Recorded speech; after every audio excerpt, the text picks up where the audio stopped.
আজকে ইমাম হাসান ও হুসাইন রাদিয়াল্লাহু তাআলা আনহু যদি আপনার কারবালার ময়দানে শহীদ না হইতেন তাহলে আজকে এই যে সমাজ ব্যবস্থা এই সমাজ ব্যবস্থা থাকতো না। আজকে ইমাম হুসাইন রাদিয়াল্লাহু তাআলা আনহু যদি কারবালার ময়দানে শহীদ না হইতেন আজকে যে বিবাহের আমাদের যে প্রথা এই বিবাহের প্রথা থাকতো না। আজকে ইমাম হাসান ও হুসাইন রাদিয়াল্লাহু তাআলা আনহু যদি কারবালার ময়দানে যদি শহীদ না হইতেন আজকে নামাজ রইতো না। আজকে ইমাম হাসান ও হুসাইন রাদিয়াল্লাহু তাআলা আনহু উনি যদি কারবালার ময়দানে শহীদ না হইতেন আজকে রোজা রইতো না। আজকে ইমাম হাসান ও হুসাইন রাদিয়াল্লাহু তাআলা আনহু যদি কারবালার ময়দানে শহীদ না হইতেন আজকে আমাদের মসজিদ থাকা তো দূরের কথা 5 ওয়াক্ত আজান শুনতে পাইতাম না।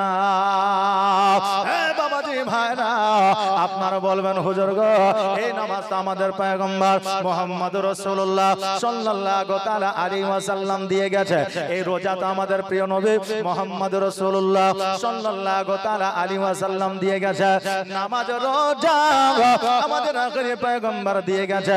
তো ইমাম হাসান ও হুসাইন রাদিয়াল্লাহু তাআলা আনহুর সঙ্গে এর সঙ্গে মিল কি আছে? অনেক মানুষ আছে বলবে কি বলবে না? বলবে। একটা ঘটনা শোনা আপনাদের এই জায়গায় একজন এই জালসার যে লিডার অর্থাৎ জালসার যে উদ্যোক্তা একজন শামসুল বলে একজন ব্যক্তি ছিল নাকি, যে উনি মারা গেছেন হয়তো 1 সপ্তাহ হলো মারা গেছেন। তা আমাকে ফোন করে বলছে হুজুর জালসাটা মনে হয় হবে না, যত সম্ভব ক্যান্সেল হবে। কেন বলে আমাদের একজন সদস্য খুব কাছের, হ্যাঁ খুব গুরুত্বপূর্ণ, উনি মারা গেছেন, জালসাটা মনে হয় হবে না। আচ্ছা বলেন এই একই দিনে যদি এই উদ্যোক্তা 2 বা 3 জন যদি মারা যেত জালসাটা হইতো? হতো? তাহলে গত বছর হয়েছে না হয়নি? তার আগে বছর হয়েছে হয়নি? তাহলে এই বছর কেন হলো না বা হতো না কেন? এই কারণে যে যারা উদ্যোক্তা তারাই নাই মারা গেছে, তাই না? তা আমার নবী মুস্তাফা সাল্লাল্লাহু আলাইহি ওয়াসাল্লাম উনি দিয়ে গেছেন ঠিকই, মানুষ নামাজ রোজা করেছেন বা করছেন, কিন্তু ইমাম হাসান ও হুসাইন শহীদ না হলে হতো না। এর কারণ কি? কারণ যে ইয়াজিদ ছিল এ কি বেধর্মিক ছিল? বলেন বেধর্মিক ছিল না, এও মুসলমান ছিল, কিন্তু নামে মুসলমান ছিল, কামে ছিল না। এর সঙ্গে কি নিয়ে যুদ্ধ? আমরা জানি পানি নিয়ে নাকি, হ্যাঁ পানি বন্ধ করে দিয়েছিল, এই জন্য পানি নিয়ে যুদ্ধ, এটা আমরা অনেকেই জানি, কিন্তু পানি নিয়ে নয়। আসলে যুদ্ধটা ছিল মতবিরোধ ছিল আপনার শরীয়ত নিয়ে, মতবিরোধ ছিল আমার নবী মুস্তাফা সাল্লাল্লাহু তাআলা আলাইহি ওয়াসাল্লামকে নিয়ে। কারণ আমার নবী যেটা বারণ করেছে ইয়াজিদ সেটা আপনার প্রযোজ্য করার চেষ্টা করেছিল। ইয়াজিদ বলেছিল অন্য নারীকে বাজারে বিক্রয় করা হবে, কিন্তু বেরাদার আমার নবী 6 বছর বয়সে এই নারীকে বিক্রয় করা আপনার বাদ দিয়েছিল। জোরে বলেন সুবহানাল্লাহ। একটা সময় ছিল যে সময় নারীদেরকে বাজারে হাটে বিক্রয় করা হতো, সন্তান আপনারা মাকে বিক্রি করত, বোনকে আপনার ভাই বিক্রি করত, আর কন্যাকে বাপে বিক্রি করত। আপনার মহিলাদের একটা হাট ছিল, ওই হাট আমার নবীজি বন্ধ করে দিয়েছিল। আর নারীদের সম্মান আমার নবীজি বাড়িয়েছিলেন। নারীদের সম্মান এত বাড়িয়েছে যে নারীদের পায়ের তলে আমার আল্লাহর জান্নাত দিয়েছে। জোরে বলেন সুবহানাল্লাহ। বাবাজি ভাইরা এখানে মতবিরোধ ছিল, নারীদেরকে নাচানো হবে, নারীদেরকে ব্যবহার করা হবে, নারীদেরকে হাটে বিক্রয় করা হবে। কিন্তু আমার হুসাইন বলেছিল শোনো রে, আমার যতক্ষণ পর্যন্ত জান থাকবে প্রাণ থাকবে ততক্ষণ পর্যন্ত আমার নবী যেটা বলে দিয়ে গেছেন সেটাই হবে, দ্বিতীয় কিছু আর তোরা জারি করতে পারবি না। ইয়াজিদ বলেছিল ঢোল বাজনা বাজানো জায়েজ করে দিতে হবে। হুসাইন বলেছিল শোনো আমার প্রাণ থাকতে এটা কখনো সম্ভব নয়, শরীয়তের বিরোধী কাজ, আমি হুসাইন এটাকে সাপোর্ট করতে পারি না, এখানে আমি কোন রকম ভাবে জায়েজ করে দিতে পারি না। মূল বিরোধিতা এখানেই ছিল। কিন্তু আমরা ইতিহাসের পাতা খুললে আমরা দেখতে পাই পানির জন্য যুদ্ধ হয়েছিল। আমরা ইতিহাসের পাতা খুললে আমরা দেখতে পাই যে সিংহাসন নিয়ে আপনার যুদ্ধ হয়েছিল। কিন্তু বাবারে মূলত সিংহাসনটা কার ছিল? আমির মুয়াবিয়া রাদিয়াল্লাহু তাআলা আনহু, তিনি একজন বিখ্যাত সাহাবী ছিলেন। এই সাহাবী একজন এমন একজন সাহাবী ছিলেন যে কোরআনের লেখক ছিলেন। জোরে বলেন সুবহানাল্লাহ। বিখ্যাত সাহাবীর মধ্যে আপনার আমিরে মুয়াবিয়া একজন সাহাবী ছিলেন যিনি কোরআন আপনার লিখেছিলেন। ওই কোরআন লেখক ইয়াজিদের বাবা ছিল ওই আমিরে মুয়াবিয়া রাদিয়াল্লাহু তাআলা আনহু। উনি ছিলেন ইমাম আপনার হাসান রাদিয়াল্লাহু তাআলা আনহুর আপনার রাজ দরবারে ইমাম হাসান রাদিয়াল্লাহু তাআলা আনহু বলেছিল, ওই আমিরে মুয়াবিয়া শোনো, এই সিংহাসনটা আমার, এটা আমার আব্বার ছিল। প্রথম খলিফা হযরত আবু বকর সিদ্দিক ওনার সিংহাসন ছিল। দ্বিতীয় খলিফা হযরত ওমর ফারুক ওনার ছিল। তৃতীয় খলিফা হযরত ওসমান গনি ওনার ছিল। পরবর্তীতে হযরত আলী রাদিয়াল্লাহু তাআলা আনহু ওনার ছিল। উনি আমার আব্বাজান। আজকে আমার আব্বাজান শহীদ হয়েছে, তারপরে আমাকে দিয়েছে। অতএব সিংহাসন আমার ভালো লাগে না। কেন না সোনার মদিনা থেকে দূরে আমাকে রইতে হয়। কেন না যে জায়গা সিংহাসনটা ছিল ওই জায়গাটার নাম ছিল আপনার কুফা। ওই জায়গায় আপনার রাজত্ব আপনার চালাইতে। হাসান বললেন, আমিরে মুয়াবিয়া আমি এই জায়গায় আর সিংহাসন চালাতে আমি চাই না। অতএব তুমি এই দায়িত্বখানা নিয়ে নাও। আমার ভাই হোসাইন মদিনায় সিংহাসনে আছে। আজকে আমার ভাই হোসাইনকে বড় সিংহাসনে পাঠিয়ে দিব। হোসাইন যদি এই কুফাতে হাজির হয়ে যায় তোমাকে সিংহাসন ছেড়ে দিতে হবে। দায়িত্ব দিয়া আমার হাসান রাদিয়াল্লাহু তাআলা আনহু ওইখান থেকে এসেছিলেন। আমিরে মুয়াবিয়া বলেছিলেন, হাসান আজকে তুমি মদিনায় যাচ্ছ, যাও ঠিক আছে, কিন্তু তোমার ভাই হোসাইনকে জলদি করে পাঠিয়ে দিও, কারণ আমার শরীরটা হলো দুর্বল, আমি অসুস্থ, না জানি আমার কখন কি হয়ে যাবে। আর আমার যদি কিছু হয়ে যায় আমার পরবর্তীতে আমার সন্তান এই আপনার রাজবংশ আমার সন্তান মনে করবে যে আমি রাজবংশের সন্তান, আমার সন্তানের সিংহাসন দখল করবে। আর আমার সন্তানের ভবিষ্যৎবাণী আমার নবী যেটা বলে দিয়ে গিয়েছে পরবর্তীতে হয়তো সেটাই হয়ে যাবে। অতএব আমার মৃত্যুর আগে হোসাইনকে এই কুফায় পাঠিয়ে দিও আর সিংহাসনের দায়িত্বখানা তুমি নিতে বলিও। হাসান বলল, আমিরে মুয়াবিয়া আমি মদিনায় গেলে আমার ভাই হোসাইনকে পাঠিয়ে দিব। এইদিকে হাসান রাদিয়াল্লাহু তাআলা আনহু আমার আমিরে মুয়াবিয়াকে আপনার রাজ সিংহাসন দিয়ে দিলেন। মদিনায় আসলে ভাই হোসাইনের সঙ্গে দেখা না করে আপনার সবার আগে নবীর রওজা মুবারকে গেলেন। আর নবীর রওজা মুবারকে যাইয়া সালাম দিলেন, আসসালাতু ওয়াসসালামু আলাইকা ইয়া রাসূলুল্লাহ সাল্লাল্লাহু তাআলা আলাইহি ওয়াসাল্লাম। আমার নবীজির রওজা মুবারক থেকে সালামের উত্তরখানা দিলেন। এ বাবাজি ভাইরা, আমরা মুসলমান, অনেক আপনার যুবকেরা আছে, অনেক মহারে মুসলমান আছে যারা মনে করে নবী আমার মারা গেছে, যারা মনে করে নবী আমার মাটির সঙ্গে মিশিয়ে গেছে, যারা মনে করে নবী না, তাদের উদ্দেশ্যে বলি নবী আজও জিন্দা, কালো জিন্দা, কিয়ামত পর্যন্ত থাকবে জিন্দা। জোরে বলে সুবহানাল্লাহ। নবী মরে নাই, মরে না। নবী যদি মারা যেত আজকে নবীর দিলখানা নবীর বুকে ফিরাইয়া দেওয়া হইতো না। আলা হযরত ইমামে আহমদ রেজা উনি আপনার মদিনায় গিয়া নবীর সঙ্গে ডাইরেক্ট কথা বলতেন না। আমার নবী মুস্তাফা সাল্লাল্লাহু তাআলা আলাইহি ওয়াসাল্লামের সঙ্গে খাজা মাইনুদ্দিন চিশতি রাহমাতুল্লাহ আলাইহি উনি গিয়ে কথা ডাইরেক্ট বলতেন না। হযরতে বড় পীর আব্দুল কাদের জিলানী ও গিলানী রাহমাতুল্লাহ আলাইহি উনি ডাইরেক্ট গিয়ে কথা বলতেন না। মুমিন যারা হয় তারা ডাইরেক্ট আমার নবীর সঙ্গে কথা বলে আসে, কারণ নবী কোনদিন আপনার মারা যাবে না। এই জন্য 12 রবিউল আউয়ালে আহলে সুন্নাত ওয়াল জামাতের মানুষেরা আপনার শুধুমাত্র নবীজির জন্মদিন পালন করে, মৃত্যুদিন পালন করে না। জোরে বলেন সুবহানাল্লাহ। ইমাম হাসান রাদিয়াল্লাহু তাআলা আনহু আপনার সালাম দিলেন, আমার নবীজি সালামের উত্তরখানা দিলেন। আমার ইমাম হাসান বললেন, ইয়া রাসূলুল্লাহ, ইয়া হাবিবাল্লাহ, নবী গো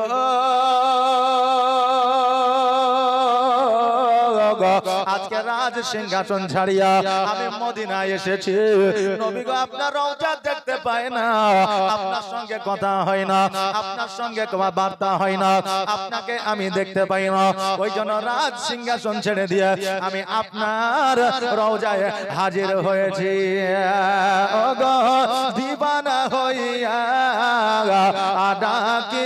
তোমার সারা দাও না গো একবার ও গো পাগল হইয়া ডাকি তোমায় সারা দাও না গো একবার আর প্রথম যেদিন আসিলে ভবে আর জিন্ন ইনসা দরদ পড়ে কত গরবে আর প্রথম যেদিন আসিলে ভবে আর জিন্ন ইনসা দরদ পড়ে কত গরবে যাক রহমতের সীমানায় কাঁদে আসিতে সিজদায় ও গো গুনাহগার উম্মাত আছে আমার কেমন হবে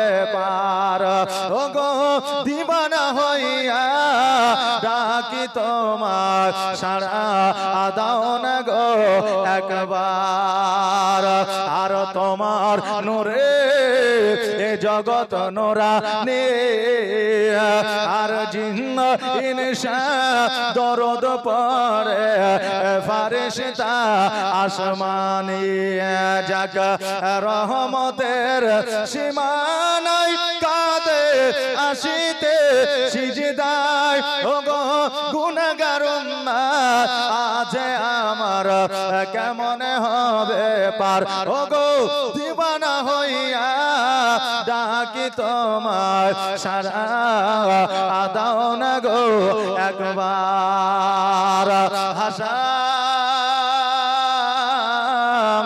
রাদিয়াল্লাহু তাআলা আমার নবীজির সঙ্গে কথাবার্তা বলিয়া ওইখান থেকে বাড়িতে গেলে হোসাইন রাদিয়াল্লাহু তাআলা আনহুর সঙ্গে দেখা করলে আমার হোসেন বলতেছে ভাই আজকে রাত সিংহাসন ছাড়িয়া এই জায়গায় উপস্থিত হয়েছে কারণটা কি হাসান বলে ভাই রে আমার নানাকে ছাড়িয়া ভালো লাগে না আমার নানার রওজা না দেখিয়া আমার মনটা রাজপ্রাসাদে বসে না অতএব রাজত্বের চাইতে আমার নানার গুরুত্বটা বড় জোরে বলেন সুবহানাল্লাহ হোসাইন আর দেরি করিও না যাও যাও যাও তুমি কুফাতে চলে যাও ওই রাজত্বটা তুমি সামলাও হোসেন বলল ভাই গো আমার মা আমাকে ওই রকম শিক্ষা দেয় না আমার আব্বা আমাকে ওই রকম শিক্ষা দেয় না বড় ভাই থাকিতে ছোট ভাই রাজপ্রাসাদে বসবে এটা কখনোই হতে পারে না জোরে একবার বলবেন না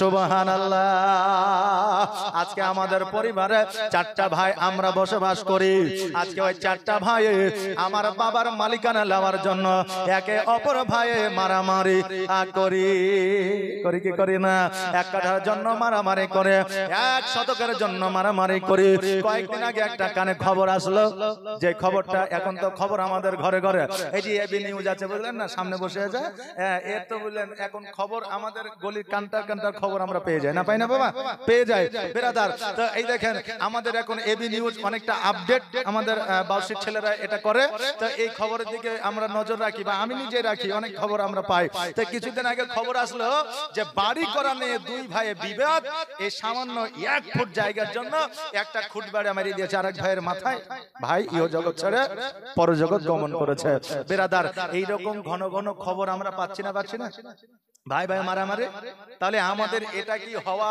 জরুরি এটা আমাদের আমরা ইসলাম ধর্মের মানুষ আমাদের এটা প্রাধান্য কোনোদিন দেয় না বেরাদার মিল্লাত ইসলামিয়া হোসেন বলতেছে ভাই গো বড় ভাই থাকতে আমি ছোট ভাই রাজপ্রাসাদে বসবো এটা কোনোদিন হতে পারে না এটা এই শিক্ষা আমি হোসেন পাই না বেরাদার একবার লক্ষ্য করে দেখে আপনি যে ভাইয়ের সঙ্গে মারামারি করছে যে ভাইয়ের সঙ্গে আপনি ঝামেলা করছে ওই ভাই ছোটবেলায় ওজট লেগে পড়ে গেলে ওই ভাইকে কোলে নিয়েছেন কপালে চুম্বন করেছে ভাই ব্যথা পেয়েছেন বলে আপনার মনে ব্যথা লেগেছে না লাগেনি হয়নি হয়েছে ছোট ভাই কেঁদেছে বড় ভাই কোলে নিয়ে বল কি খাবি যা খাবি তাই খাবো কিন্তু চুপে যা কাঁদিস না এত ভাইয়ের প্রতি মহব্বত ওই ভাইকে জ্বর হইলে জলদি করে ছুটে হাসপাতালে নিয়ে গেছে ওই ভাই যদি আপনার ক্ষুধার্ত থেকেছে নিজে না খেয়ে ছোট ভাইকে খাইয়েছে আজকে ওই দুই ভাইয়ের যখন বিবাহ হয়ে গেল জমি ওই জায়গা নিয়ে একটা যখন বর্ষা জন্মে গেল, ভাই মারা গেল, আমাদের অন্তরে ব্যথা হয় না। এইরকম শিক্ষাকে আমরা জগতের মধ্যে পেয়েছি বাবা। প্রয়োজনে ভাইয়ের জন্য দুই কাটা লস করতে হলে করে, কিন্তু ভাই ভাই মারামারি করিয়েন না। শরীয়তে এইরকম প্রাধান্য দেয় না।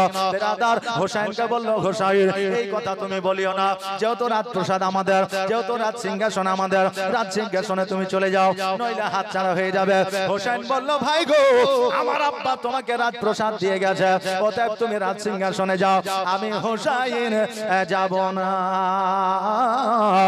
বাবাজি ভাইরা, আমিরে মুআবিয়া একবার নয়, দুইবার নয়, বহুবার চিঠি পাঠিয়েছিল, হোসাইন ও হাসান দেরি করিও না, জলদি করে চলে আসো, কারণ আমার শরীরটা ভালো নয়, সময়টা ভালো যাইতেছে না। যদি আমার বেটা ইয়াজিদের হাতে এই রাজত্ব যদি চলে যায়, আমাদের ভবিষ্যৎ খারাপ হয়ে যাবে, অতএব জলদি করে চলে আসো। কিন্তু হাসান নবীর রওজা ছেড়ে যায় না, হোসাইন নবীর রওজা ছেড়ে রাজত্বে যায় না।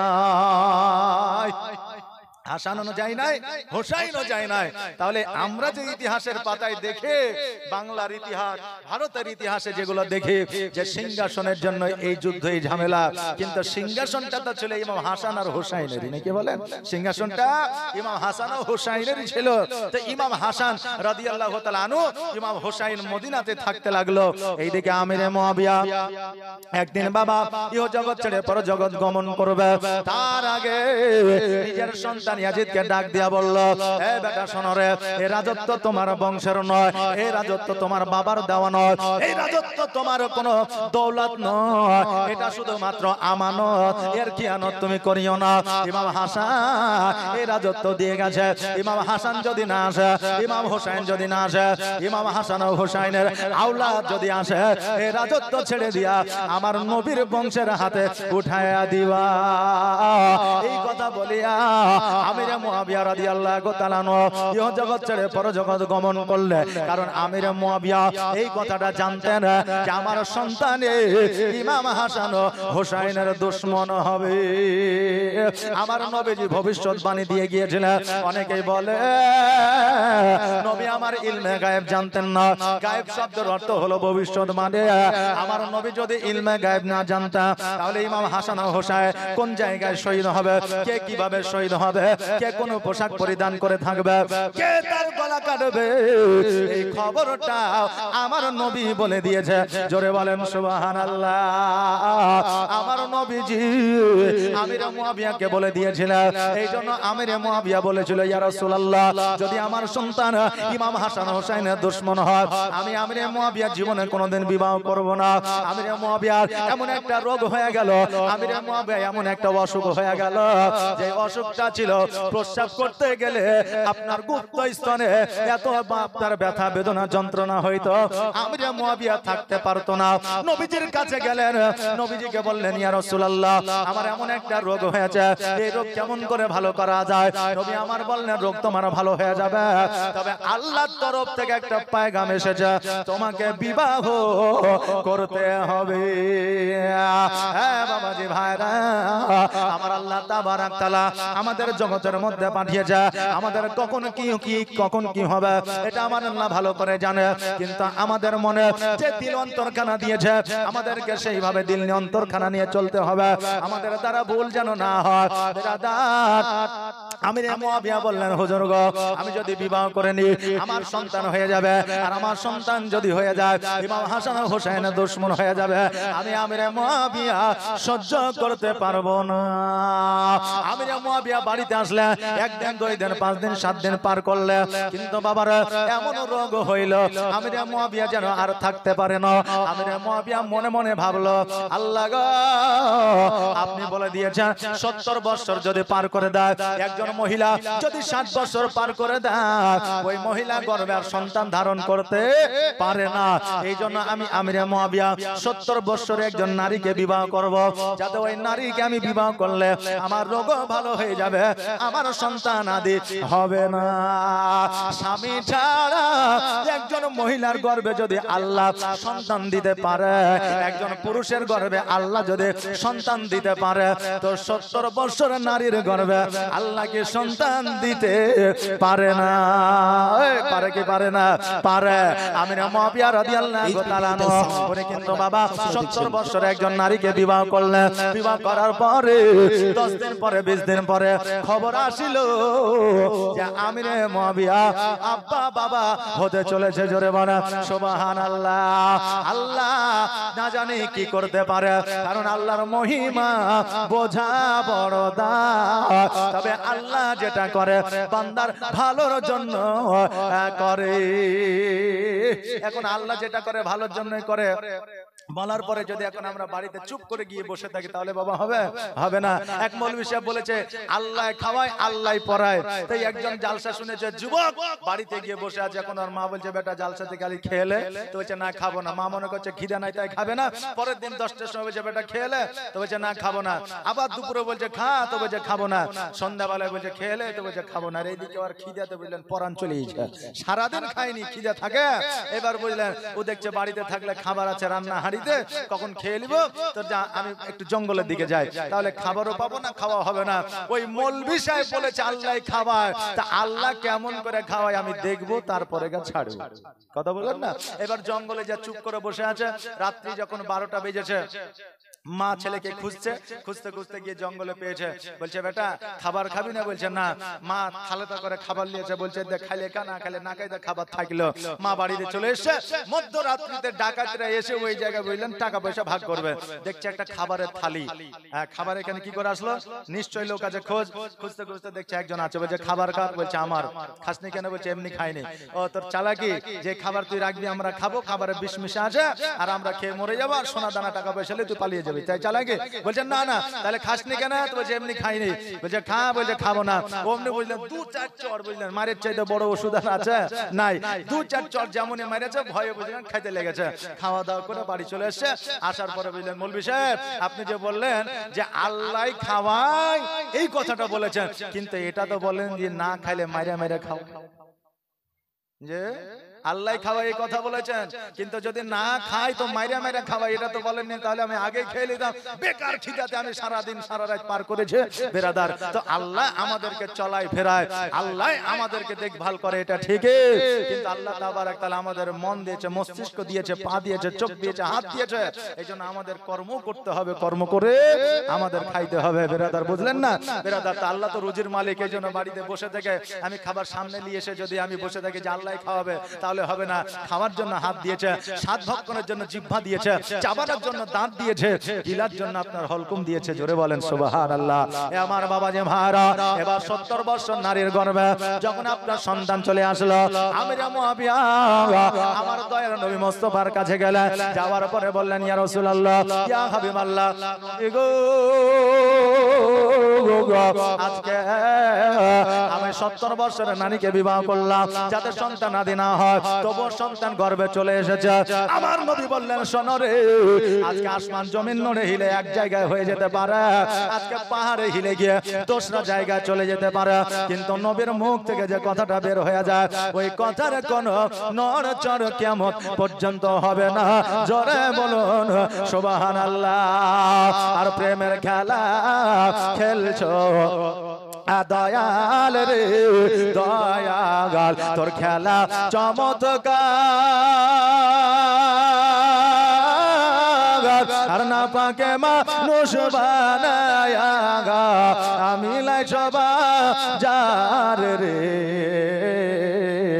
প্রেমের খেলা খেলছো গো দয়াল রে, তুমি কাউকে দিলা 10টা সন্তান, জায়গা জমি নাই, আবার কাউকে দিলা কোটি টাকা, একটাও সন্তান নাই। জোরে বলা যাবে না সুবহানাল্লাহ? আরেকটা আওয়াজ দিয়ে বলা যাবে না সুবহানাল্লাহ?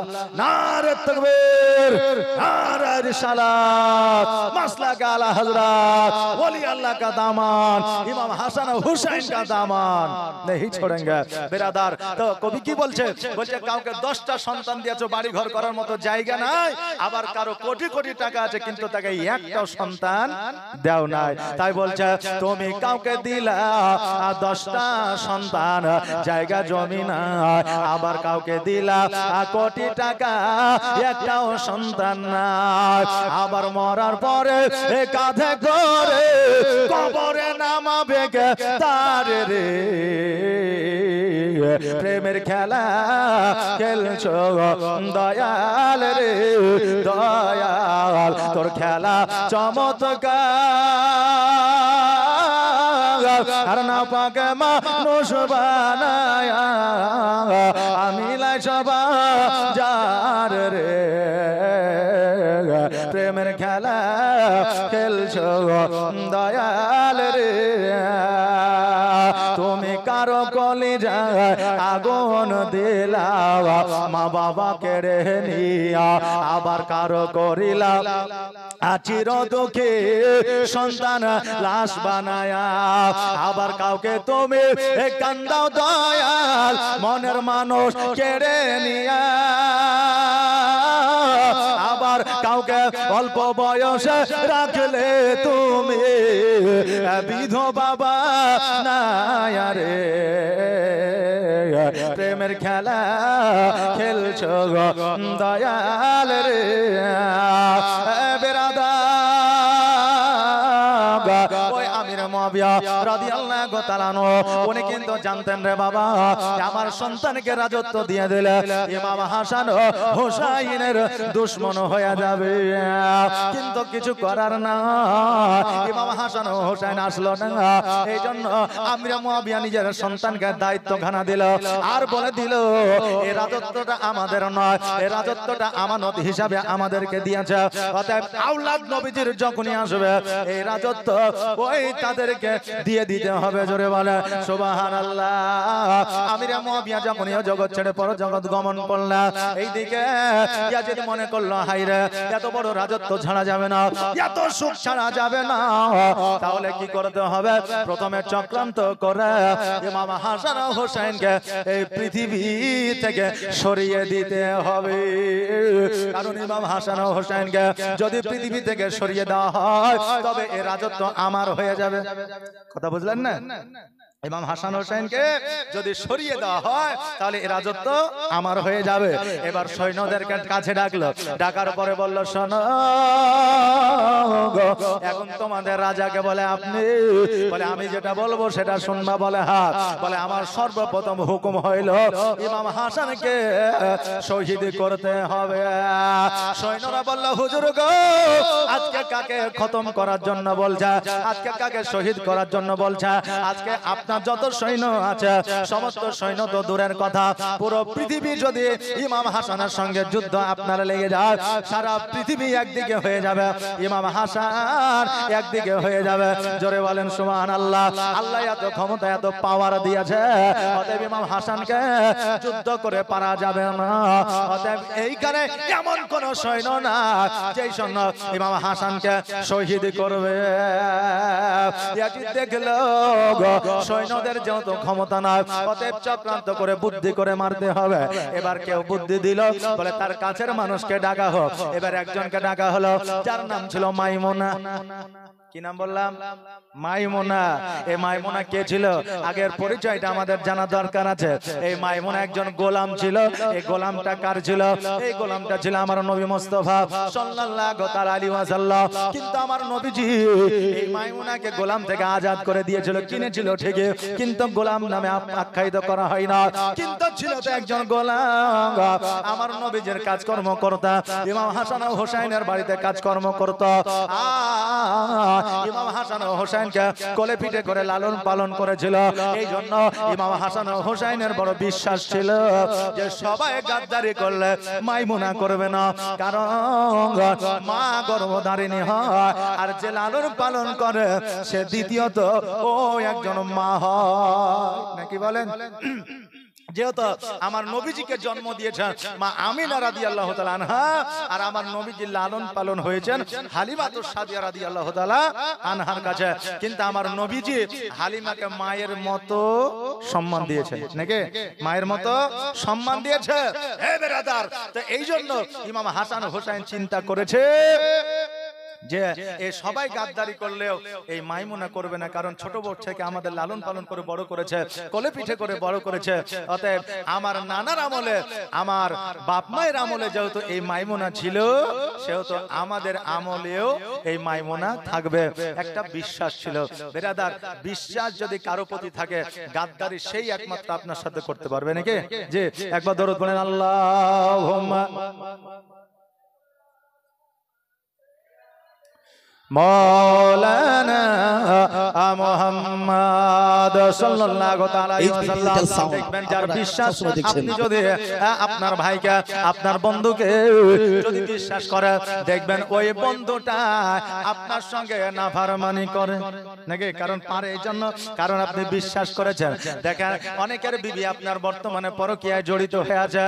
যেই বিবি পরকীয়ায় জড়িত হয়ে আছে, দেখবেন তার স্বামী তাকে বেশি ভালোবাসে, বিশ্বাস করে, এই জন্য পরকীয়া করতে পারে। কিন্তু একজন মদ গত্তালি করে বিবি পরকীয়া বেশি করতে পারে না, কারণ তার জীবনে বিশ্বাস বলে কিছু নাই। মদ খেয়ে আসলে বাড়ি চলবে, বড় কথা বলেন না। বেরাদার না মিল্লাত ইসলামে কথাটা খারাপ মনে করবেন। এই বাবুজিরা, আপনারা পেছনে বসে আছেন, একটু সামনে আসা যাবে না? একটু একটু করে আগিয়ে আসেন তো, আসেন। গোলাপ মামু একটু আগিয়ে আসেন তো। আমার গোলাপ মামু মাহফিলে আছে, মানে মাহফিল একদম ভরপুর, একবার মাস্ত হয়ে আছে, চিন্তা নাই। আসেন একটু আগে আগে আসেন তো, এই বাবজিরা আসেন, আগে আসেন। সুবহানাল্লাহ। মায়েদেরকে বলো, মা আপনারা একটু আসেন তো, আগে আসেন, মায়েরা আসেন, অসুবিধা নাই। আমি এলাকারই ছেলে, আপনাদের এলাকাতে মানুষ। আমি বাউসি মাদ্রাসায় 12 বছর পড়েছি, 1 বছর লয়। মির্জা মানালি চিস্তি সাহেব, যে পীর সাহেব, উনি আমার শিক্ষক। এখানে হয়তো অনেকেই আমাকে চেনে। জি আসেন, চিন্তা করিয়েন না, আমরা এলাকারই ছেলে, আপনার এই দেশের ছেলে। আসেন, চলে আসেন, লজ্জার কিছু নাই মা। আসেন, ওই পেছনে আমার মায়েরা দাঁড়িয়ে আছে, চলে আসেন, আসেন মা, আসেন। সুবহানাল্লাহ, জাযাকাল্লাহ, মাশাআল্লাহ। এই দেখেন যারা পেছনে দাঁড়িয়ে আছে, এখনো পেছনে বসে আছে, একটু আসেন না বাবজি, আগে আগে চলে আসেন, আসেন, অসুবিধা নাই। আপনি বসে আছেন, আপনি কাউকে বসার সুযোগ করে দিলেন, মানে একটা সবের অধিকারী হলেন। কথা বুঝতে পারলেন না? আপনি পানি পান করছেন, কাউকে পানি পান করালেন, আপনি সবের অধিকারী হলেন। আপনি গাড়িতে যাচ্ছেন, কাউকে লিফট দিলেন, অর্থাৎ তাকে সহযোগিতা করলেন, এখানে আপনি সব পেলেন, এখানেও সবের অধিকারী হবেন। একটু একটু করে আগিয়ে আসেন, একবার দরুদ শরীফ পড়েন, আল্লাহুম্মা সাল্লি আলা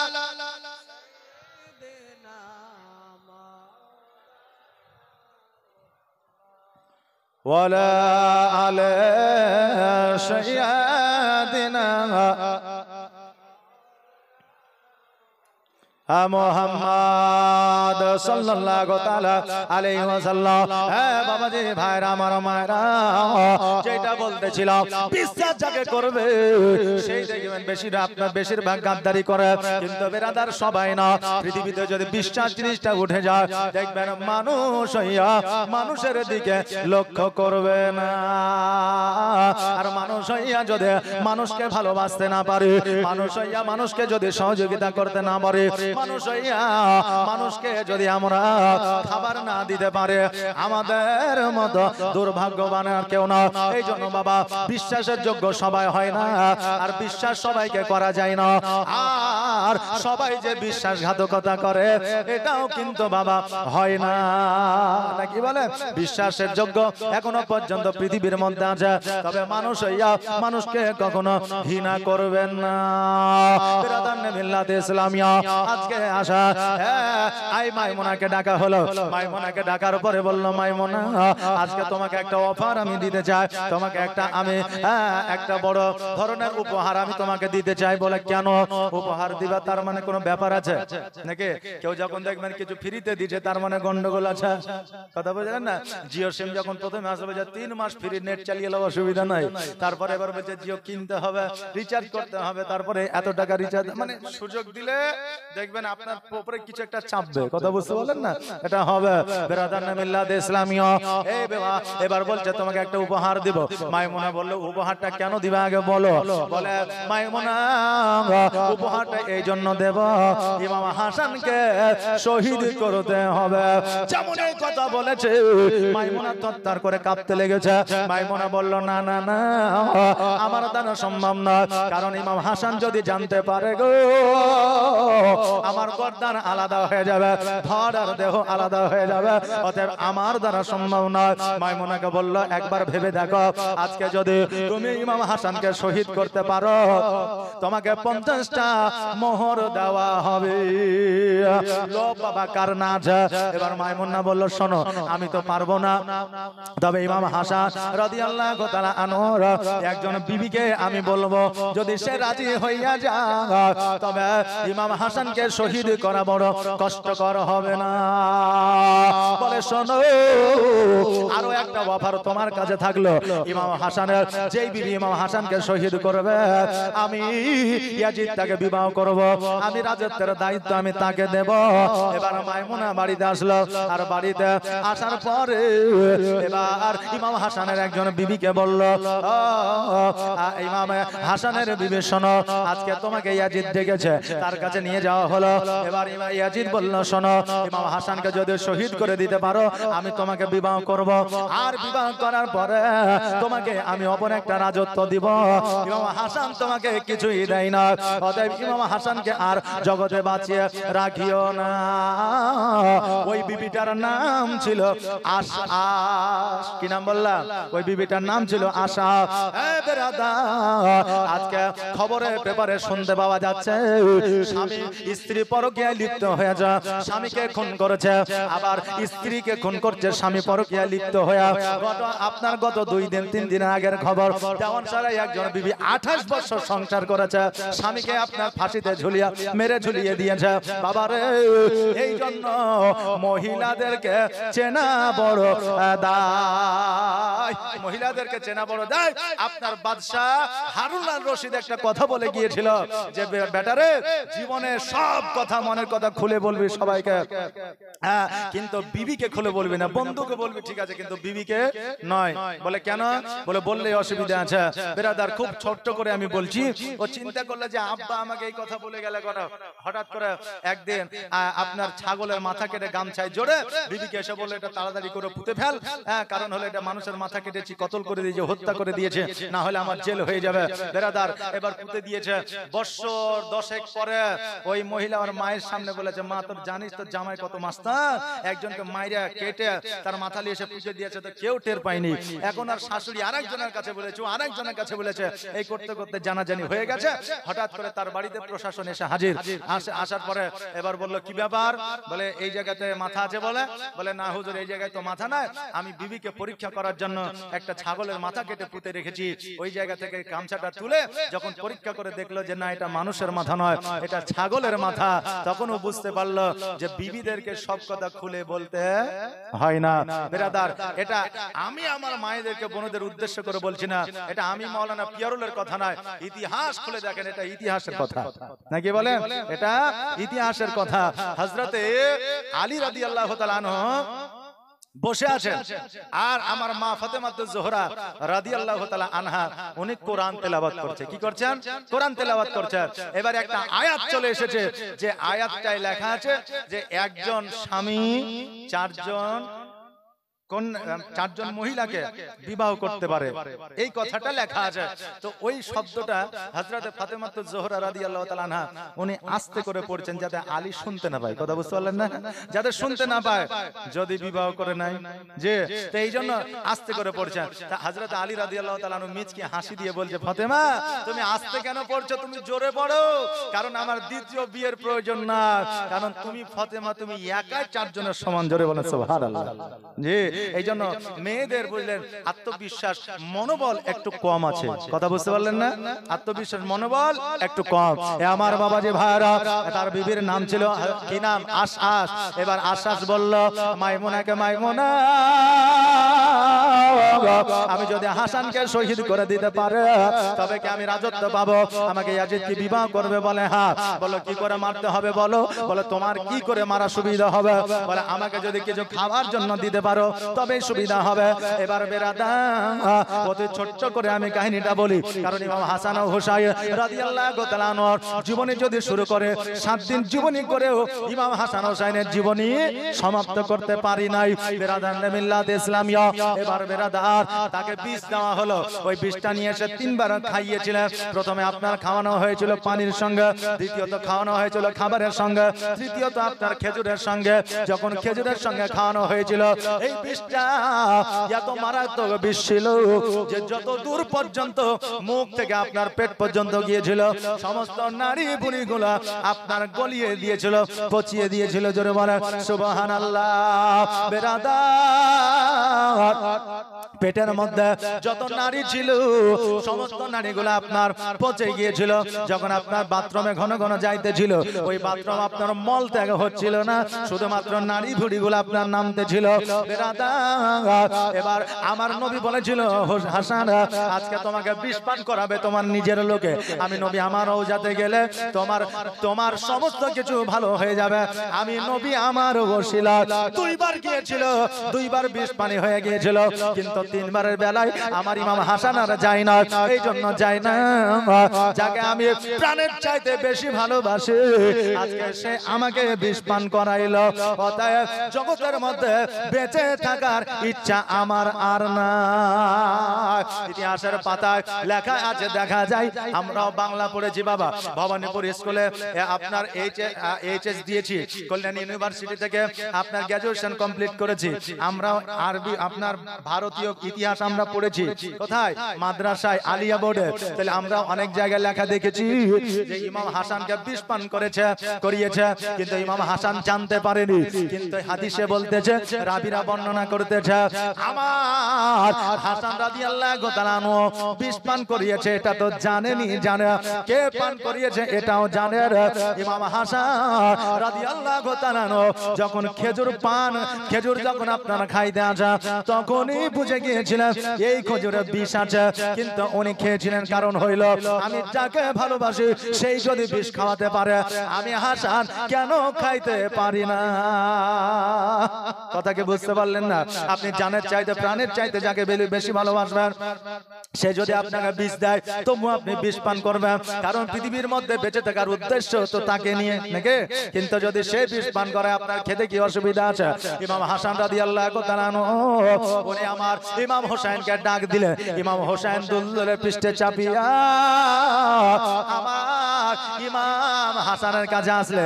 এই দুলদুলটা কে ছিল? এই দুলদুল কার নাম গো? হ্যাঁ, দুলদুলটা কার নাম? এই দুলদুলটা ছিল ইমাম হোসাইন রাদিয়াল্লাহু তাআলা আনহুর ঘোড়ার নাম, যে ঘোড়ায় সওয়ার করতে। এই ঘোড়ার নামটা কে রেখেছিল? এই ঘোড়ার নামটা আমার নবী মুস্তাফা সাল্লাল্লাহু তাআলা আলাইহি ওয়াসাল্লাম রেখেছিলেন। আমার নবীজির কাছে যে ঘোড়াটা ছিল ওই ঘোড়াটা হোসাইনের ছিল না, ওই ঘোড়াটা আমার নবী মুস্তাফার ছিল। জোরে বলেন সুবহানাল্লাহ। ওই ঘোড়াটা উপহার স্বরূপ আমার হোসাইনকে দিয়েছিলেন। ও বেরাদার, ওই ঘোড়ার পৃষ্ঠে চাপিয়া হোসাইনের কাছে আসলো। হোসাইনকে আমার হাসানের কাছে আসলো। হাসানকে বলল, ভাই কে বিষ পান করিয়েছে একবার বলেন, আমি তার ধর থেকে মাথাটা আলাদা করে দিব। হাসান বলেছিল, ভাই রে বিষ পান কে করিয়েছে সেটাও আমি জানি। আমি যখন বিষ পান করেছিলাম তখন আমার জ্ঞান ছিল। তবে ভাই আমি তোমাকে ডাকলাম, ডাকার উদ্দেশ্য হলো এটা, আমি পৃথিবী থেকে আড়াল হয়ে যাব, তুমি পৃথিবীতে বড় একা হয়ে যাবে। অতএব পৃথিবীর মধ্যে আপন বলতে কেউ নাই রে ভাই। আজকে বড় সাবধান হুঁশিয়ার হয়ে তুমি থাকিও, কারণ হইল আজকে আমাকে যে বিষ পান করিয়েছে তুমি হয়তো পরবর্তীতে জানতে পারবে, তুমি পরবর্তীতে খোঁজ খবর নিবে, তদন্ত করবে, জানার পরে তুমি জানো তার প্রতি অত্যাচার করিও না, তাকে আঘাত করিও না, তাকে মারধর করিও না। দেখেন কতটা ভালোবাসতো আমার হাসান। বলতেছে ইমাম হোসেন তো জানতেই পারবে, কারণ আমার ইমাম হোসেনের বুদ্ধি তীক্ষ্ণ ছিল, আমার ইমাম হোসেনের ক্ষমতা তীক্ষ্ণ ছিল। আমার ইমাম হোসেন একাই মদিনার একজন মানুষ ছিল। জোরে বলেন সুবহানাল্লাহ। জানতে পেরেছিলে ইমাম হোসেন যদি জানতে পারে তার ধর থেকে মাথাটা আলাদা করে দিবে। আমার হাসান বলেছিল ভাই রে আজকে যদিও আমাকে বিষ পান করায় তবুও সে একজন নবী বংশের বৌমা, অতএব তার প্রতি কোনো অত্যাচার, তাকে কোনো আঘাত করা যাবে না। হাসান রাদিয়াল্লাহু তাআলা আনহু এই কথা বললে, হোসেন রাদিয়াল্লাহু তাআলা আনহু বললে ভাই গো আজকে তুমি যখন বলে দিয়েছ তার প্রতি কোনো আঘাত হবে না। এই বলে হাসান রাদিয়াল্লাহু তাআলা আনহু উনি কিন্তু এই জগৎ ছেড়ে পরজগৎ গমন করলেন। একবার আওয়াজ দিয়ে বলে ইন্না লিল্লাহি ওয়া ইন্না ইলাইহি রাজিউন। কোন জমিনের মাটি আমার হবে গরসথা, কোন জমিনের মাটি আমার হবে গরসথা, কাদের চোখের জলে আমি পাইব পরিত্রাণ, কোন জমিনের মাটি আমার হবে গরসথান। কার কোথায় কবর হবে কেউ বলতে পারবে না। বেরাদানে মিল্লাতে ইসলামিয়া এবার ওই মাইমুনার আশ্বাস গেল ইয়াজিদের দরবারে। ইয়াজিদকে মাইমুনা বলতে যে কই আমার উপহার দাও। এবার ইয়াজিদ বলছে মাইমুনা আজকে তুমি যাকে কোলে পিঠে করে মানুষ করেছো, শৈশব কালে ছোট্ট অবস্থায় যাকে কোলে নিয়ে আদর করেছো, সোনামণি মুক্তা বলেছো, সোনার চাঁদ আপনার চাঁদের টুকরা বলেছো, আজকে তাকে বিষ পান করে তুমি কতল করেছো, শহীদ করেছো। আজকে তাকে যদি তুমি শহীদ করতে পারো, আমি ইয়াজিদ আমাকেও তুমি শহীদ করতে পারো। এই জন্য মাইমুনা তোমাকে উপহার টাকা মোহর দেওয়া হবে না, তোমার উপহার হলো মৃত্যুদণ্ড। সৈন্যদের বলো সৈন্যরা যাও যাও যাও, এই মাইমুনার ধর থেকে মাথাটাকে আলাদা করে দাও। সঙ্গে সঙ্গে তালওয়ারটা মেরে দেওয়া হলো, মাইমুনার ধর থেকে মাথাটা আলাদা হয়ে গেল। আশ্বাস বলল আমার কি হবে, বলে তোমারও তাই হবে। ওর ধর থেকে মাথাটা আলাদা করে দেওয়া হলো। ইংরেজিতে একটা প্রবাদ বাক্য আছে, টিট ফর ট্যাট, যেমন কর্ম তেমন ফল। আজকে ইয়াজিদ বলতেছে আশ্বাস রে, আজকে যে ইমাম হাসান তোমাকে এত ভালোবাসে, ইমাম হাসান আজকে মারা যাওয়ার পরেও, পরজগৎ গমন করার পরেও আজকে তোমার প্রতি আঘাত করতে বারণ করেছে, তারপরেও তুমি ইমাম হাসানকে ছাড়ো নাই, বিষ পান করিয়েছ। আজকে ইমাম এত ভালোবাসা দেওয়ার পরেও আজকে যদি তাকে বিষ পান তুমি করাইতে পারো, আমি এই রাজ দরবারের জন্য তুমি আমাকে যে বিষ পান করাবে না, এর কোনো মানেই হতে পারে না। অনেকেই মনে করে প্রথম স্ত্রী ছেড়ে দিয়ে পরবর্তীতে দ্বিতীয় স্ত্রীতে হয়তো শান্তি পাবো, কিন্তু বাবারে প্রথম স্ত্রী ছেড়ে দেওয়ার পরে দ্বিতীয় স্ত্রীতে শান্তি খুব কম পাওয়া যায়। নারীরা মনে করে আমি যে বিবাহ করেছি আমার স্বামী রোমান্টিক নয়, আমার স্বামী আমাকে আই লাভ ইউ বলে না, আমার স্বামী আমাকে সোনামণি টিয়া জানু বলে না। অতএব যদি পরকিয়া করি, আবার যদি পরপুরুষের সঙ্গে হাত ধরে চলে যায়, হয়তো সে আমাকে ভালোবাসবে, কিন্তু না না না, স্বামীর চাইতে বড় আপন একজন স্ত্রী কেউ হতে পারে না। স্বামীর চাইতে আপন একজন স্ত্রীর কেউ আপন হতে পারে না। বেরাদানে মিল্লাত ইসলামিয়া এই জন্য ইয়াজিদ কিন্তু আপনার ওই আশাসরা আপনার ধরটাকে আলাদা করে দেওয়া হলো। এবার বেরাদা এই কুফাবাসীরা আপনার চিন্তা করতে লাগলো কি হলো, কারণ হইল এই কুফাবাসীদের মধ্যে সবাই যে ইয়াজিদের পক্ষপাতী ছিল তা নয়, ইমাম হাসান ও হোসাইনেরও আপনার পক্ষপাতী ছিল। এবার বেরাদার চালাকি কাকে বলে দেখেন, এই দিকে ইয়াজিদ আমার ইমাম হোসাইনকে আবার চিঠি পাঠাইতে লাগলো, পত্র পাঠাইতে লাগলো, হোসাইন আমরা কুফাবাসী তোমার কাছে বায়াত গ্রহণ করতে চাই, অতএব তুমি জলদি করে কুফায় চলে আসো। এবার হোসাইন রাদিয়াল্লাহু তাআলা আনহু উনি আপনার কুফায় আসবে, রওনা হইতেছে, রেডি হইতেছে। এমন অবস্থা এবার হযরতে ইমামে মুসলিম বলে ভাই গো আপনি কোথায় যাইতেছেন, বলে কুফায়। বলে কেন, বলে এক এক করে 150 দোকান চিঠি পাঠিয়েছে। দরুদ শরীফ পড়েন আল্লাহুম্মা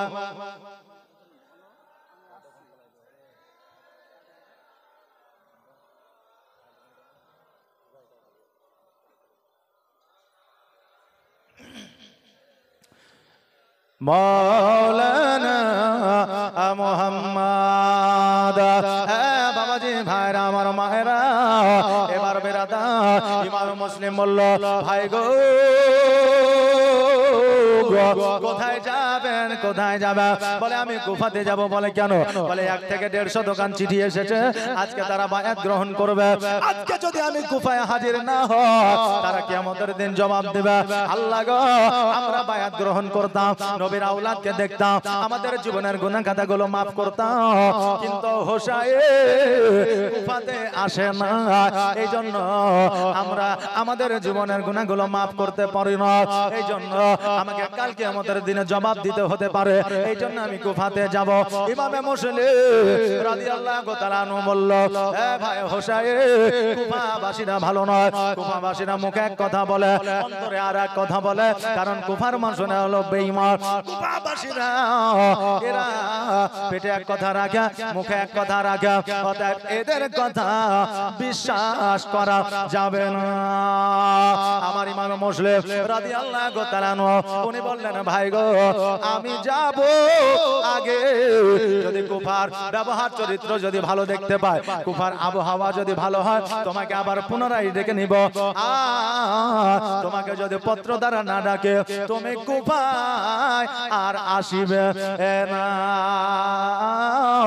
আমার হোসেন রাদিয়াল্লাহু তাআলা আনহু বললে তবে ঠিক আছে রে ভাই, যাও যাও যাও, তুমি যখন যাবে বলছো, তবে যত তাড়াতাড়ি হয় আমাকে তুমি চিঠি লিখে দিও, পত্র লিখে দিও, কারণ কুফাবাসীরা যেহেতু আগ্রহী হয়ে আছে সেহেতু আমাকে অতি জলদি আমাকে যাইতে হবে। আমার ইমাম মুসলিম বলল ঠিক আছে। সকালবেলা ইমাম মুসলিম রাদিয়াল্লাহু তাআলা যখন বাবা আপনার বের হবে, ও আপনার ঘোড়ার লাগাম কানা ধরে যখন টান দিয়েছে, ও ঘোড়া যেন আর আগে আগায় না, এবার লক্ষ্য করে দেখছে যেন ইমাম মুসলিমের 2 সন্তান যেন ঘোড়ার পা ধরে আপনার শুয়ে আছে। জোরে বলেন সুবহানাল্লাহ। ইমাম মুসলিম রাদিয়াল্লাহু তাআলা জলদি করে ঘোড়া থেকে নামলে 2 সন্তানকে বুকের মধ্যে জড়ায়া ধরলেন, আর ধরার পরে বললেন বেটা রে আজকে ঘোড়ার পা ধরে বসে আছো কারণ কি? বলে আব্বা গো আমাদের জগতে মা নয়, মাকে আমরা দেখি নাই, আজকে আমাদের লালন পালন আব্বা তুমি করেছ, আমাদের খাইয়ে তুমি দাও, আজকে আমাদের গোসল তুমি বানায়া দাও, আজকে তুমি চলে যাবা, আমরা কার কাছে থাকবো? কে আমাদের গোসল বানায়া দিবে, কে আমাদের খাওয়ায়া দেবে? আমার ইমাম মুসলিম বলল বেটা রে আজকে ইমাম হোসেন তোমার চাচা আছে, তোমার চাচার কাছে চলে যাও, দেখভাল তোমার চাচা করবে। বলে আব্বা গো আজকে চাচার কাছে আমরা থাকবো না, আপনার সঙ্গে যেতে চাই, আপনি আমাদের সঙ্গে নিয়ে চলে। ইমাম মুসলিম বললেন কুফাবাসীরা ভালো নয়, অতএব কুফাবাসীরা যে কোনো মুহূর্তে আঘাত করতে পারে। ওই 2 সন্তান বলল আব্বা গো আজকে যদি আপনাকে শহীদ করে দেয় প্রয়োজনে আমরা শহীদ হয়ে যাব, কিন্তু আপনার সঙ্গে যাব। আব্বা গো আপনার সঙ্গে থাকিলে আমার মায়ের মায়া মমতা ব্যথা বেদনা ভুলিয়া যেন থাকতে পারি। আব্বা আপনি যখন না থাকেন মায়ের কথা খুবই মনে পড়ে। দেখবেন মায়ের মা যদি না থাকে, মায়ের আদর যত্ন ওপর কাউকে করতে, তো ওই সন্তানের দেখবেন ওই মাকে মনে পড়ে যায়। তাই বলছে আব্বা আপনি যখন না থাকেন আদর যত্ন স্নেহ মায়া মমতা পাই না, এই জন্য মায়ের কথাও মনে পড়ে যায়। আর মায়ের কথা যখন মনে পড়ে যায় আমরা 2 ভাই যেন থাকতে পারি না। মা দেখা কি আর হবে না, ফিরে কি আর আসবে না, তোমার স্মৃতি আজ বারে বারে কেন যে পড়ছে মনে, তোমার মায়াবী মুখটা মাগো ভাসে শুধু দুনয়নে, ভাসে শুধু দুনয়নে। মা ও মা ফিরে কি আর আসবে না, দেখা কি আর হবে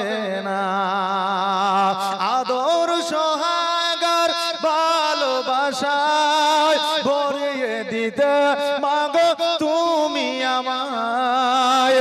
আজ তুমি কোথায় হারিয়ে গেলে, আজ তুমি কোথায় হারিয়ে গেলে, একবার কি আমার পড়ে না মনে, তোমার স্মৃতি আজ বারে বারে কেন যে পড়ছে মনে, তোমার মায়াবে মুখটা মাগো ভাসে শুধু দুনয়নে, ভাসে শুধু দুনয়নে। আল্লাহুম্মা সাল্লি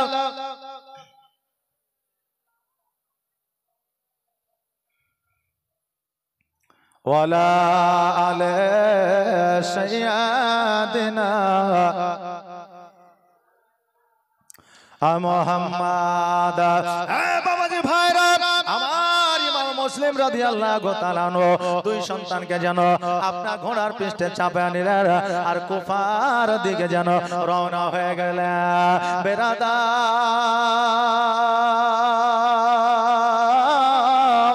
কুফায় যাওয়ার পরে ইমাম মুসলিমের সঙ্গে কি হাল হয়েছিল এটা আমাদের অনেকেরই জানা, কারণ আমরা জীবনে অনেক শুনেছি রে বাবা, কিন্তু যেগুলা আমরা বেশি শুনি নাই সেই দিকে আমি একবার যেতে চাই। ইমাম মুসলিম রাদিয়াল্লাহু তাআলা আনহুকে বাবা ইয়াজিদ শহীদ করে দিয়েছিল। শুধু ইমাম মুসলিম কেন, ওই বাচ্চা সন্তান দুইটাকে আপনার শহীদ করে দেওয়া হয়েছিল। বেরাদার ইমাম হোসাইন রাদিয়াল্লাহু তাআলা আনহুর কাছে খবর আসিল। আপনার অনেক নবীরা আপনার বর্ণনা করেছে, অনেকে আমরা বলে থাকি ইমাম হোসাইনের খবরটা জানতো না, যখন কারবালায় এসেছিল তখন জেনেছিল, কিন্তু না না না,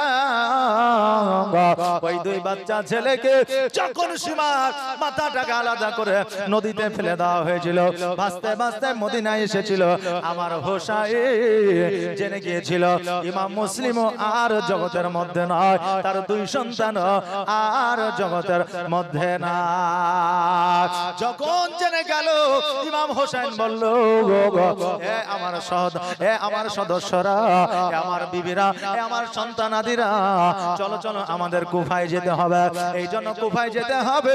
আমি ইমাম হোসাইন যতক্ষণ পর্যন্ত আমি যুদ্ধ ঘোষণা না করব, যতক্ষণ পর্যন্ত ইয়াজিদের সঙ্গে আমি যুদ্ধ না করব, ততক্ষণ পর্যন্ত নবীর প্রেমিকের প্রতি অত্যাচার বন্ধ হবে না। এই জন্য হোসাইন আমি ইয়াজিদের সঙ্গে যুদ্ধ ঘোষণা করতে আছি। যুদ্ধ ঘোষণা কে করেছিল? ইয়াজিদ না হোসাইন?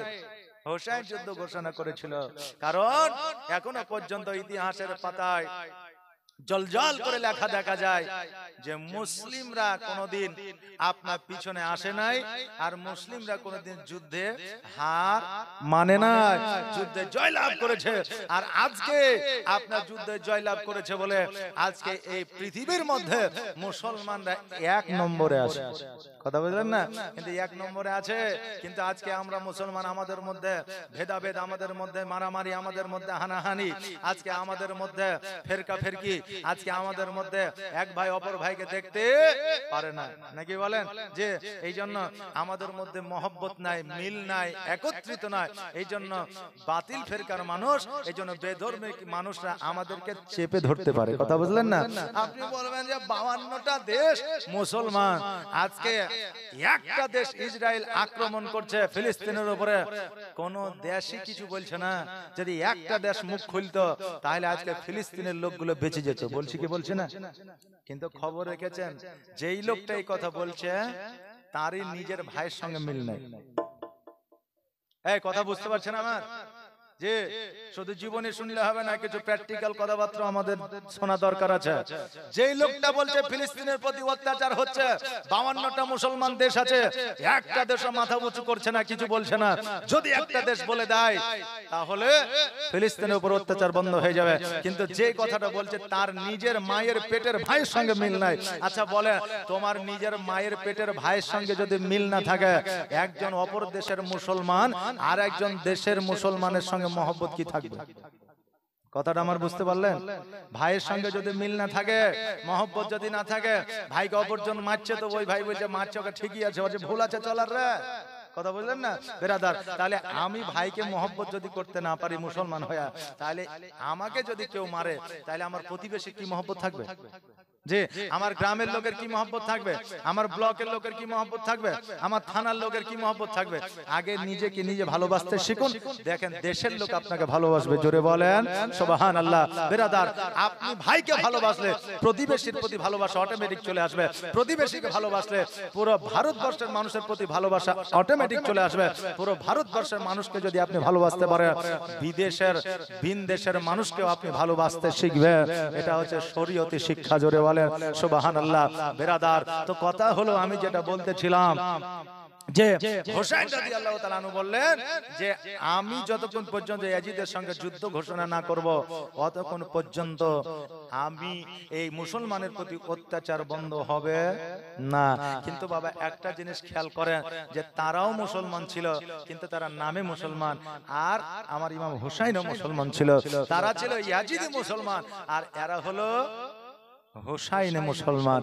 বেরাদার, তো এখন কিছু আমাদের মধ্যে আলিম আছে, তারা বলতেছে, মোবাইল যারা ঘাটে দেখেন না, মোবাইলে যে বলতেছে যে তারা বলছে যে ইয়াজিদও মুসলমান ছিল।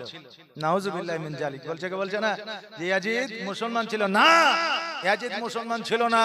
যদি ইয়াজিদ মুসলমান হতো তাহলে আওলাদে রাসূলের সঙ্গে কোনোদিন বেয়াদবি করত না। নবী ছাড়া আল্লাহ পাওয়া যাবে না, আর আমার নবী বলেছে আমার আওলাদ ছাড়া আমি নবী আমাকে পাওয়া যাবে না। জোরে বলেন সুবহানাল্লাহ।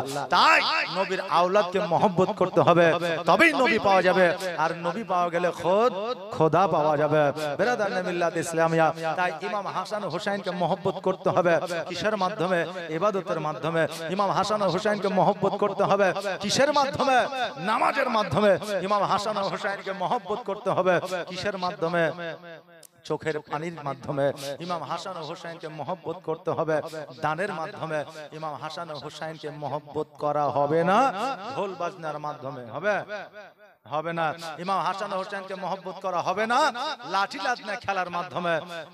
এগুলা আমাদেরকে ভুল শিক্ষা দিয়েছে, একটা ভুল প্রথা।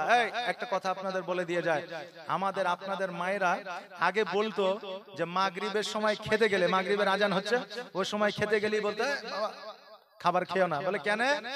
বলে এখন যদি খাবারটা খেলাও তাহলে তোমার নানা নানি মারা গেছে, তাদেরকে কবরে আল্লাহ খাবার দিবে না। এরকম বলতো না আগে? কার কার জানা আছে? এরকম বলতো, আমি শুনেছি, আপনারাও শুনেছেন, যে নানা নানি দাদু দাদি আত্মীয় স্বজনকে কবরে খেতে দিবে না। এই জন্য মাগরিবের আজানের সময় খাওয়া যাবে না। এটা হচ্ছে কুসংস্কার, একটা প্রথা, কিন্তু এটা কোনো দলিল বা হাদিসে নাই। আসল কথা হলো এটাই যে মাগরিবের পর থেকে নিয়ে, এই আসরের পর থেকে নিয়ে মাগরিব পর্যন্ত যদি কোনো পানাহার না করা হয়, তা আমার রাসূল বলেছে ওই বান্দাকে একটা নফল রোজার সওয়াব দেওয়া হয়। জোরে বলেন সুবহানাল্লাহ। একটা আওয়াজ দিয়ে বলেন না সুবহানাল্লাহ। 12টা বাজেনি, 12টা বেজে গেছে আপনাদের। যে বক্তা আরো আছে, চিন্তা করিয়েন না, বক্তা আসছে, যে কান আছে একদিকে আর মন হচ্ছে আরেকদিকে, তাইলে হবে?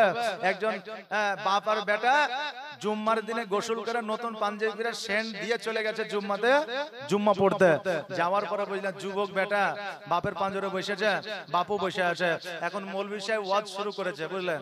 জুম্মাতে ওয়াজ হয় না যে, হয় তো ওয়াজ শুরু করেছে, বলছে বেটা যদি যুবক হয় বেটার বিয়ে দিয়ে দাও, বেটা যদি যথেষ্ট পরিমাণে রোজগার করুক আর না করুক বিয়ে দেওয়া ফরজ, ওয়াজিব, বিয়ে দিতে হবে। তখন বেটা বসে আছে, মনে মনে ভাবছে এবার যদি কাজ হয়তো হবে। বাপও আছে পাঞ্জরে, মৌলভী সাহেব ঠিক জায়গাতে ওয়াজও ধরিয়েছে। বাপ যদি শুনে তাহলে অবশ্যই এবার বিয়েটা হবে, কারণ 25 বছর আমার অলরেডি পার হয়ে গেছে। এবার চুপচাপ বসে আছে। এবার ওয়াজ যখন পুরো কমপ্লিট, তখন ও চিন্তা করছে যে আব্বার দিকে তাকিয়ে দেখি তো, মানে বিয়ের ওয়াজ হচ্ছে, বাপের দিকে ছেলে তাকাতে পারবে? লজ্জায় মুখটা নিচু করে আছে।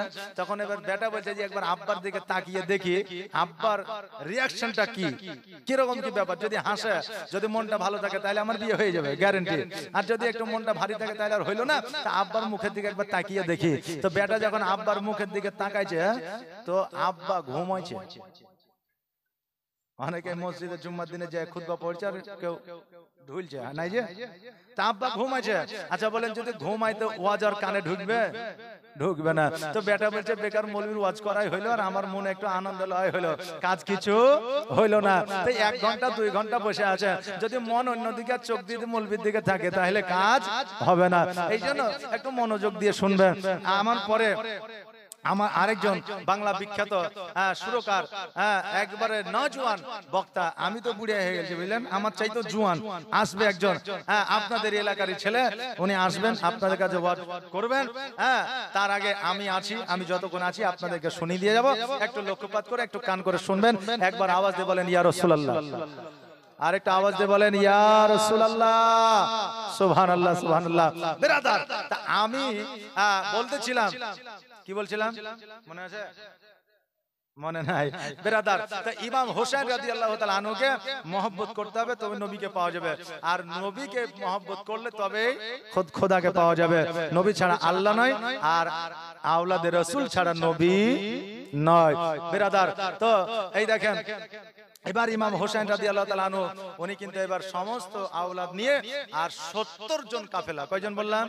70 জন কাফেলা নিয়ে রেডি হয়ে গেলেন, তৈয়ার হয়ে গেলেন, আপনার কুফার দিকে রওনা হয়ে গেলেন। ইমাম হোসেন জানতো যে আমি ওখানে গেলে আমাকে যুদ্ধ করতে হবে। আর অনেকে বলে ওয়াজের মাধ্যমে বলেন আর ইতিহাসের পাতায় বলেন যে বলে যে ইমাম হোসেন জানতো না, কারবালায় গেল তারপরে জানতে পারলো। বলে কি বলে না, কারবালায় গেল তারপরে জানতে পারলো, কিন্তু না, কারবালা তখন জানতে পারলো ইমাম হোসেন যখন কারবালার মরুভূমি বালিতে যখন রক্তের ফোয়ারা বের হলো, তখন বুঝতে পারলো এটাই কারবালা, আমাকে এখানেই তাম্বু গাড়তে হবে। জোরে বলেন সুবহানাল্লাহ। এ আমার বাবাজি ভাইরা, এই দেখেন আমার হোসেন রাদিয়াল্লাহু তাআলা আনহু কয়জন? 6 জন, আপনার 70 জনের কাফেলা লইয়া এবার চলতে লাগলো কুফার দিকে। এবার যখন আপনার মাগরিবের আজান হবে, সন্ধ্যা হয়ে গেল, এবার বললাম আর পথে চলা যাবে না। এই জন্য চলা যাবে না, রাস্তা পথে এতগুলো মানুষ আছে, আমাদের বিপদ আপদ হয়ে যেতে পারে। এই জন্য এই জায়গায় তাম্বা করে আরাম করব, সকাল বেলা আবার কুফার দিকে রওনা হয়ে যাব। এবার তাম্বু গাড়ার জন্য এবার যখন একটা খুঁটা গাড়ে দিল, একটা যখন কিল আপনার পুঁতে দেওয়া হলো, আর অমনি যেন রক্তের ফোয়ারা বার হয়ে গেল। ইমাম হোসেন বলছে বেটা রে, এই জায়গা থেকে আর অন্য কোথাও যাওয়া লাগবে না, আমার নবী যে ভবিষ্যৎবাণী করে গিয়েছিল আজকে ওই জায়গায় আমি পৌঁছে গিয়েছি। আজকে এই যে জায়গাতে আমরা তাম্বু গাড়ছি, এই জায়গার অন্য জায়গা নয়, এই জায়গাটাই হলো কারবালার ময়দান। এই জায়গাটা কারবালার ময়দান, অতএব এই জায়গাতে ইসলাম দন্না ঈমান হবে। অতএব আমি হোসেন এই জায়গা থেকে আর কোথাও যাব না। বেরাদার, কাম্য থেকে ইয়াজিদের লোকেরা আসিয়া ইমাম হোসেনকে বলল, এ হোসেন তুমি জলদি করে মদিনায় ফিরে যাও, কারণ আমরা তোমার ভালো চাই, এই জন্য তোমাকে আমরা বলতেছি তুমি পালায়া যাও। কারণ হইল যে এই জায়গায় তুমি যদি থাকো ইয়াজিদ তোমাকে শহীদ করে দেবে। হোসেন বলল, শোনো রে, আমি হলাম নবীর আওলাদ, আমার নাম হলো হোসেন, আমি জানের ময়ায় প্রাণের ময়ায় পালাতে শিখিনি, আমার নবী শিখিয়েছে ইসলামের জন্য নিজের গর্দান আগিয়ে দিতে। জোরে বলেন সুবহানাল্লাহ। হোসেন রাদিয়াল্লাহু তাআলা ওই জায়গায় এশার নামাজ পড়লে, আর জামাতের শহীদ যারা ইয়াজিদের দলের লোক ছিল তারা আমার ইমাম হোসেনের পেছনে নামাজ পড়িল। বলেন বলে ইমাম হোসেনের পেছনে নামাজ পড়িয়া এবার ইমাম হোসেনকে তারা শহীদ করার জন্য ব্যতিব্যস্ত হয়ে আছে। বলেন তাদের নামাজ কি ইমাম হোসেনের পিছনে হবে? হবে? ইমাম সাহেবের পিছনে নামাজ পড়লেন, একটা দায়িত্ব বেহাজাল ইমাম নামাজ পড়ে নিলেন, পড়ে নেওয়ার পরে বাইরে আসলেন, আসার পরে ইমামের বিরুদ্ধে গীবত শুরু করলেন। আরে বাপ রে, ইমাম সাহেব তাড়াতাড়ি করে আইসা হাত মুখ ধুলে না তাড়াতাড়ি করে নামাজে দাঁড়িয়ে গেল রে। আচ্ছা যদি হাত মুখ ধুলে না নামাজের আগে বলেন না মৌলভী সাহেব হাত মুখ কান ধুয়ে আসেন, যে নামাজে দাঁড়ান, আমরা দরকার হলে 2 মিনিট বসছে, কিন্তু তা আগে বলবে না, ওই পেছনেই বলবে। কথা বুঝলেন না? আচ্ছা বলেন, ওই ইমামের পিছনে নামাজ হবে? হবে না। ইমামের যারা গীবত করে কিয়ামত পর্যন্ত তার পিছনে নামাজ পড়লে নামাজ হবে না। ইমাম যদি পছন্দ না হয় ইমামকে আপনি বাতিল করে দেন, কিন্তু ইমামের পিছনে আপনি গীবত করিয়েন না, ইমামের পিছনে আপনি কোন রকম মুনাফিকিন করিয়েন না। কারণ হইল ওই ইমামের পিছনে নামাজ পড়লে আপনার নামাজ হবে না। যদি ইমাম পছন্দ না হয় ইমামকে বাতিল করে দেন, কিন্তু ইমামের পিছনে কোন রকমের কোন কথাবার্তা বলবেন না। যদি বলতে হয় বুক ফুলায় ইমামের সামনে বলেন।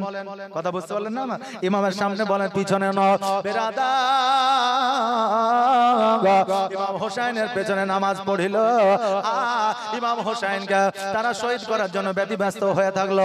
ওই নামাজ তাদের কাজে আসবে না, ওই নামাজ তাদের কাজে লাগবে না। এটা তারা জানতো, জানার পরেও তারা কিন্তু প্রাধান্য দেয় না। আমার ইমাম হোসেন রাদিয়াল্লাহু তাআলা আনহু উনি কিন্তু গেলেন না। এবার ইয়াজিদ কিন্তু আপনার পানি বন্ধ করে দিল। কি বন্ধ করলো? পানি বন্ধ করলো।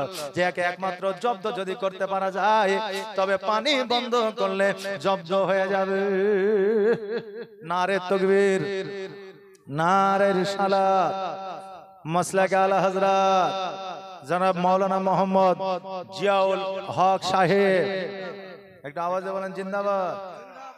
দেশের ছেলে তাই আওয়াজ উঠছে না নাকি? জিন্দাবাদ। নারে তাকবীর, নারে রিসালাত। সুবহানাল্লাহ। কথায় আছে দেশের বেটি ফোটা বলি নাকি? আছে না? আচ্ছা, কিন্তু আজকে আপনাদের এই দেশের সন্তান আজকে বহু জায়গায় জালসা জুলুসে যায়। এটা আপনারা না জানলেও আমরা জানি, কারণ আমাদের কাজই এই। কথা বলেন না? বেরাদান মিল্লাত ইসলামিয়া বক্তা চলে এসেছে, আমি আর আগে যাব না। আমরা শুনেছি, ইতিহাসের পাতায় আমরা দেখেছি পানির জন্য যুদ্ধ হয়ে যায়, কিন্তু না না না, পানির জন্য নয়, একমাত্র শরীয়তের জন্য, এই ইসলামকে দণ্ডায়মান করার জন্য কারবালার ময়দানে যুদ্ধ হয়েছিল। জোরে বলেন সুবহানাল্লাহ। আর ইমাম হোসেন নবীর প্রেমে জীবন দিয়েছিল, কারো প্রেমে নবীর প্রেমে আপনার জান দিয়েছিল। আজকে ওই ইমাম হোসেন কারবালার ময়দানে যদি শহীদ না হতো, নিজের মতো করে সবাই চলতো, কারণ দেশের শাসন ব্যবস্থা থাকতো না। কারণ ইয়াজিদের সঙ্গে মূলত যুদ্ধ তো তাইলে নাকি, শাসন ব্যবস্থা থাকতো না, সমাজ ব্যবস্থা থাকতো না, এই বিবাহের আবদ্ধ মানুষ থাকতো না। যে যার সঙ্গে আপনার কুকুর ছাগলের মতো, ভেড়ার মতো আপনার মানুষের সম্পর্ক করতো। এই সম্পর্ক বাবা উঠে যেত। আজকে মানুষের মধ্যে মারামারি হানাহানি হতো, এমনিতে হয়েছে, আরো হইতো। এই আপনার বিরোধিতা করতে গিয়া আমার নবীর প্রেমে আমার ইমাম হোসেন রাদিয়াল্লাহু তাআলা আনহু কারবালার ময়দানে আপনার শহীদ হয়েছিলেন। নবীর প্রেমে, নবীর ভালোবাসা, কারণ নবীকে যারা ভালোবাসলো গো তাদের জীবন ধন্য হয়ে গেল। তোমার মতো এত ভালো, তোমার মতো এত ভালো কেউ তো আমায় বাসে না, তাই তো নবী আমি তোমার দিওয়ানা। জোরে বলেন ইয়া রাসূলুল্লাহ। তোমার মতো এত ভালো, তোমার মতো এত ভালো কেউ তো আমায় বাসে না, তাই তো নবী আমি তোমার দিওয়ানা, তাই তো রাসূল আমি তোমার দিওয়ানা। ও কি শুনেছে কিতাবের লেখা,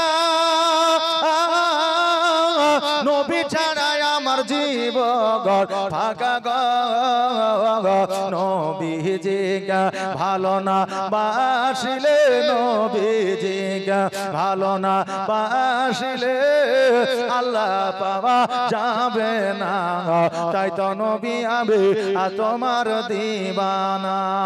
তোমার মতো এত ভালো, তোমার মতো এত ভালো কেউ তো আমায় বাসে না, তাই তো নবী আমি তোমার দিওয়ানা। এখন বর্তমানে ভালো ভালো সুন্দর সুন্দর নাত বলেন নবীর শানে, মানুষ শুনবে না, আর শুনলেও ঢুলবে, হ্যাঁ হচ্ছে চলছে বলছে, কিন্তু যুবকেরা তখনই নারা লাগাবে, তখনই হুই করে আওয়াজ করবে যখন বলবে একটা চা বানাও আমার জন্য। আচ্ছা বলেন এগুলা গজাল, যে এটা গজাল লয় না তোলা, এটা একটা ছন্দ, বললে গুনাহও নাই নেকিও নাই। কথা বুঝতে পারলেন না বেরাদার? আবার কেউ কেউ আবার কথায় কথা বলছে আমি পারি না আর পারি না, আমি কেন মরি না, আজরাইলকে চিনে না আমারে গো, বলছে কি বলছে না? আচ্ছা বলেন আজরাইল কি আপনাকে চিনবেন? এটা হয়? হ্যাঁ, তোমার যখন সময় হবে তখন তোমাকে ঠিক গাপ করে ধরে তুলে নিয়ে চলে যাবে, তুমি নিজেই জানতে পারবে না। যে বেরাদার, তো আজরাইল চিনবে না এটা নয়, আজরাইলকে সেই প্রথমেই তাকে লিস্ট দিয়ে দেওয়া হয়েছে যে এর সময়ে এর সময় আছে, একে নিয়ে যেতে হবে নাকি? যাই হোক বাবাজি, ভাইরা আমার মায়েরা, একবারে মন দিয়ে কর্ণপাত করে ওয়াজ শুনবেন, কারণ এই মাহফিলই আমাদের আসল উদ্দেশ্য। আজকে ঢোল বাজনা বাজানো, লাঠি নিয়ে আপনার তবলা বাজিয়ে নাচা, এগুলো আমাদের শরীয়ত প্রাধান্য দেয় না।